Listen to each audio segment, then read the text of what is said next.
বন্ধুরা, তোমরা কেমন আছো? আশা করছি ভালোই আছো। চলে এসেছি তোমাদের জন্য নতুন একটা ভিডিও নিয়ে। তোমরা যে কেকটা দেখতে পাচ্ছ তার ব্যাপারটা পরে বলছি। এখন দেখো এখানে ব্লেড, ডিম, ময়দা, কেক সব রেডি বার্থডে সেলিব্রেশনের জন্য। চলো দেখতে থাকো তোমরা। কি অবস্থাটা করেছি দেখো ওকে। বন্ধুরা দেখো ব্লেড দিয়ে ওকে কেক কাটাচ্ছি।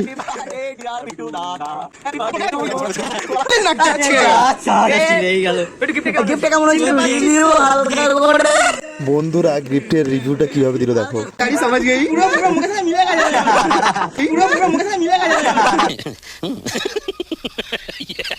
এই দেখুন আমাদের ম্যাডাম, ইনি গিফট করেছে আমার ভাইকে পাঞ্জাবিটা। দেখো কি সুন্দর লাগছে। ভাইয়ের মুখের হাসি দেখে বুঝতেই পারছো সে খুব এনজয় করেছে আমাদের সেলিব্রেশনটা। তোমাদের যদি ভালো লেগে থাকে তোমরাও লাইক, কমেন্ট, সাবস্ক্রাইব করো।